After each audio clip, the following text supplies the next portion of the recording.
Anu ji Australia से। Radhe Radhe madam जी। राधे राधे। महाराज जी इन्होंने थोड़ा लंबा चौड़ा लिखा है, इसमें सारांश ये है कि ये बचपन में इन्होंने बहुत आर्थिक तंगी देखी और पिता को भी खो दिया और फिर एक सफल जीवन व्यतीत कर रहे हैं अभी ये ऑस्ट्रेलिया में। ऐसा इनका मानना है कि धन आदि का इन्होंने के लिया कह रहे हैं कि अभी फिर इन्होंने किताब भी लिखी जिससे अभी ये दूसरों को मतलब कैसे धन कमाना है और उसकी राय देते हैं। बट अभी आप 1 साल पहले जब इनको फिर कोई ऐसी चुनौती आई तो आपका सत्संग सुनना शुरू किया और उसके बाद फिर इनको लगा कि अभी जो आपके जब सिद्धांत जा रहे हैं, आप बोलते हो कि श्री जी को लक्ष्य बनाओ, ये कह रहे हैं कि धन को लक्ष्य बनाओ, सफलता की कल्पना करो। तो अभी किसी को समझाने अच्छा, किसका है, किसका प्रश्न है? हम कह रहे हैं 500 अरब रुपया बैंक में जाओ, मरोगे तो चवन्नी ले जाओगे क्या यहाँ से? तो सफलता हुई क्या? पूरा जीवन बर्बाद हो गया।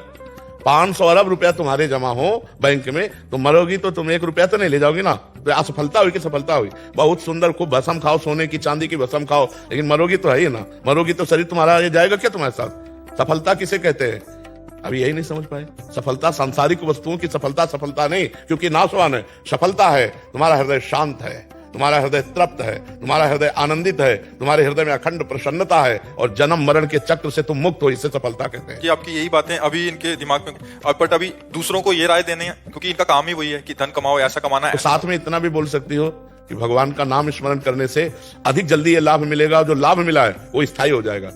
हम अगर किसी को प्रलोभन दे करके भगवान के सत्य नाम में लगा दे तो हमको भी लाभ मिलेगा। ये जैसे आप 5 आदमी को नाम जपने में लगा दिए, आप खुद नाम जप कर रहे हो, तो उसके 5 आदमी के नाम जपने में लगाने का पुण्य भी आपको मिलेगा। तो हम कह रहे ये तो बहुत बढ़िया है कि आपकी कोई बात माने, तो उसको धीरे से भगवान नाम लगा दो ना। राम नाम, कृष्ण नाम, हरि नाम, हरे कृष्ण, जो भी नाम तुम्हें प्रिय लगे वो नाम उसके साथ जोड़ दो, बड़ा आनंद आ जाएगा। राधा नाम जोड़ दो, आनंद आ जाएगा। अगर वो 5 बार, एक बार यहाँ किसी विदेश के वो आए थे गायक यहाँ, तो हमने उनसे कहा 5 बार हमको राधा नाम सुनाओ। तो ऐसे से हम कहा राधा राधा सुनाओ। वृंदावन की भूमि में हमारे सामने 5 बार राधा राधा बोले हो, तुम्हें नरक से बचा लेगा ये राधा नाम, नरक से बचा लेगा। अब वो नरक स्वरक समझे ना समझे, हमारा तो काम हो गया। हम जीव को वो बात देंगे जिससे उसको परम लाभ मिले, जीवन की सफलता हो। और उसे बताया कि अगर तू समझ पा यही राधा राधा 5 मिनट जपेगा तो बढ़िया तू आदमी बन जाएगा। हमका ट्रांसलेशन करके बताओ, तो फिर उसको बताया तो उसने कहा भगवान नाम के बिना जीवन अधूरा है।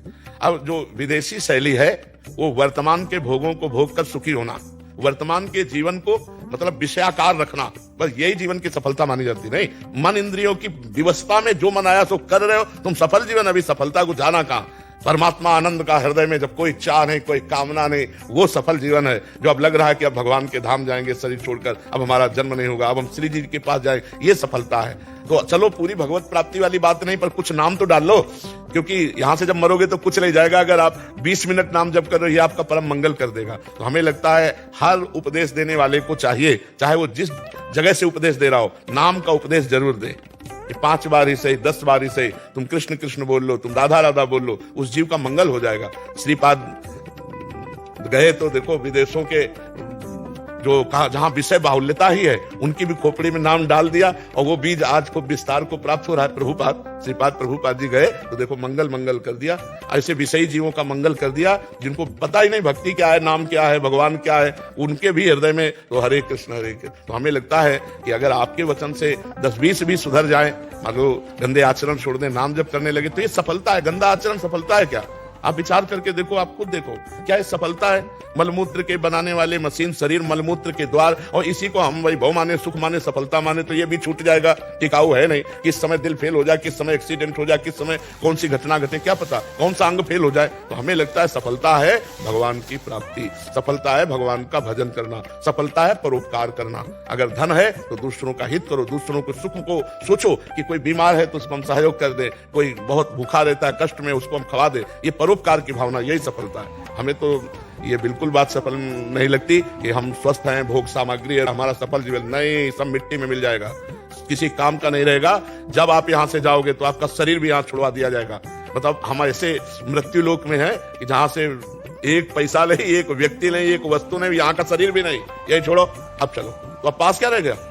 असफलता ही असफलता। अगर भजन किया है तो आपके पास नाम है, सब छूट गया, और नाम आपका मंगल करेगा। आगे की यात्रा, जो शरीर छूटने के बाद यात्रा है, वो नाम मंगल करेगा। और अभी नाम जब करोगे तो अभी भी व्यवस्था नाम ही करेगा। नाम ही करेगा, पक्का समझो।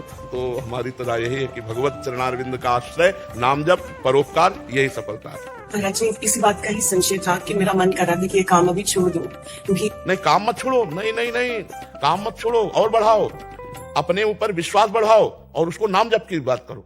रुपया कमाने की प्रक्रिया बताओ और नाम जप की साथ में उसको दे दो, तुम्हारी बात तो सुनेगा, तुम्हारे ऊपर विश्वास बढ़ जाए। तुम नाम तो कि देखो, ये तो लौकिक प्रक्रिया है, अब हम तुमको एक मंत्र वाली प्रक्रिया बताते हैं, आध्यात्मिक। अगर तुम कृष्ण कृष्ण कहोगे तो इस लोक और परलोक में सदैव सुरक्षित रहोगे। हरिवंश महाप्रभु कहते हैं, मेरी सो भैया कृष्ण गुण संचु, ये परलोक सकल सुख पावत। इस लोक में परलोक में भी छोड़ो मत और बढ़ाओ, पर साथ में कृष्ण नाम रूपी औषधि अमृत दो, राधा नाम रूपी औषधि दो। एक दो विचारों में कई बार टकरार हो जाता है, जैसे कि हमारे इस अध्यात्मिक मार्ग में जो मैंने आपसे सीखा कि इसमें इच्छा हम नहीं रखते, तो वो दूसरा जिसमें हम मनोबल से किसी को आगे सफल होने की शिक्षा देते हैं। महाराज, इनका कहने का एक और तात्पर्य है, ये कह रहे हैं कि अध्यात्म में कहते हैं कि इच्छा नहीं रखनी, बट हम जो क्लाइंट से बात कर रहे हैं उनको इच्छाएं ही अपने अंदर, हम दवा के साथ, देखो जहर है वो मार देता है, लेकिन शोध के दिया जाए तो वो बड़े बड़े रोगों के काम में आता है। इच्छा करो धन की, लेकिन उस इच्छा के साथ नाम भी जप करो तो तुम्हें धन भी मिलेगा, और धन की इच्छा तुम्हें फंसा नहीं पाएगी। धन की इच्छा, हमारे पास 100 रुपया है, हम 10 रुपया किसी भूखे के काम में लगा देते हैं, किसी रोगी के काम में लगा देते हैं, उसको ऐसी शिक्षा दो। धन प्राप्त करने की बात करो, लेकिन उसका सदुपयोग और नाम जप तो बहुत बढ़िया हो जाएगा। केवल धन, केवल भोग विलासिता है तो नरक तुल्य बात। 10% उनको डोनेट करने की करते हैं, जो कि को ऐसे को जिसको जरूरत है, आपको लग रहा है आदमी भूखा बैठा है, आपको लग रहा है आदमी बीमार है, आपको लग रहा है ये गरीब है, बढ़िया कपड़ा पहना दिया, बढ़िया भोजन पवा दिया, ऐसा करना चाहिए सबको। एक दूसरे का, तो हमारा समाज सुखी हो जाए ना। आप सोचिए, अगर हम एक दूसरे का हित करें, हित के बराबर दूसरे को सुख देने के बराबर कोई धर्म नहीं, पर हित सरिस धर्म नहीं भाई, तो हमारा समाज कितना अच्छा हो जाए, चाहे जिस देश का हो। हम विश्वात्मा भगवान के जाने तो पूरा विश्व हमारा है, पूरा विश्व हमारा है। तो इसलिए बहुत सद्भावना से चलो, बहुत अच्छा कार्य कर रहे हो, इसमें थोड़ा ये जोड़ दो अध्यात्म तो और अच्छा हो जाएगा। ठीक है।